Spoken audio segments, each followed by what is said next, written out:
خب در تمرین های این درس یک سرتیتراش رو براتون میخونم، جواب ها رو لطفاً در کامنت برای من بگذارید تا با هم بررسی کنیم. What are these people doing؟ این اشخاص دارن چی کار میکنن؟ Use these verbs to complete the sentences. از این افعال استفاده کنید برای کامل کردن جملات. مثلا اون خانم داره یه سیب میخوره. She's eating an apple. اون داره یک سیب میخوره. اون آقا ایستاده توی ایستگاه اتوبوس و منتظره.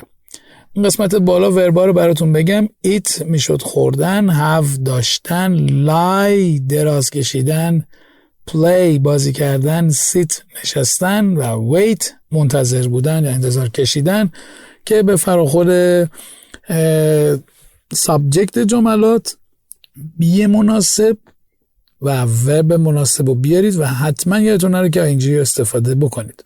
در قسمت 3.2 نوشته complete the sentences use these verbs. جملات پایین رو کامل کنید و از این افعال استفاده کنید. میخواد ببینه که شما با استفاده از سابجکت هایی که در جمله بهتون داده بی مناسب به کار میبرید یا نه و حتما ING بعد از این کلمات هم یا بهتر بگم بعد از این ورب ها هم یادتون نره و اون قاعده CVC رو فراموش نکنید. consonant vowel consonant رو. در قسمت 3.3 نوشته look at the pictures. Write sentences about Jane. میگه به عکس نگاه کنید و در مورد جین جملاتی بنویسید. Use she's ing or she'sn't ing. میگه استفاده کنید از she's در واقع continuous present continuous مثبت یا منفی براش استفاده کنید. مثلا در خط 1 have dinner خوردن شام. خب این خانم الان نشسته رو زمین داره تلویزیون نگاه میکنه، داره میخنده و کلاه هم سرشه. در واقع الان جواب همه رو دادم براتون، فقط کافیه شما به صورت انگلیسی هاشو بنویسید. Jane isn't having dinner. جین در حال خوردن شام نیست. Watch television.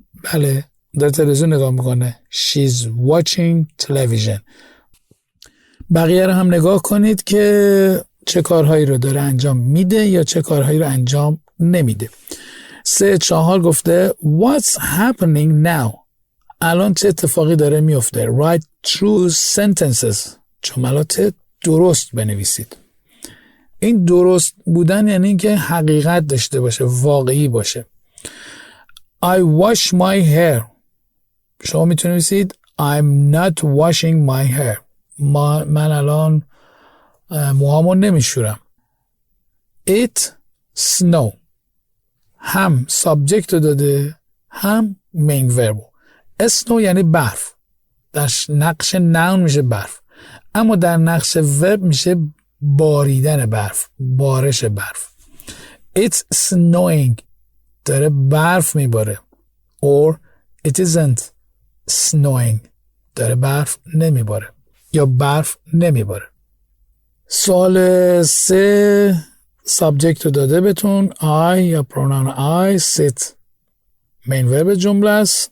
نکته دیگه learn listen the sun سابجکت جمله است که میتونه با پرونان it عوض بشه. shine درخشش و ویرم که توضیح دادم براتون. نکته دیگه ای نداره این درس. امیدوارم که این درس خوشتون اومده باشه. از اینکه تا انتهای ویدیو رو نگاه کردید از شما سپاسگزارم. اگر از اون خوشتون اومده لطفاً اون رو لایک کنید و اگر عضو کانال نیستید آن رو سابسکرایب کرده و دکمه زنگوله را بزنید. منتظر کامنت های شما هستم.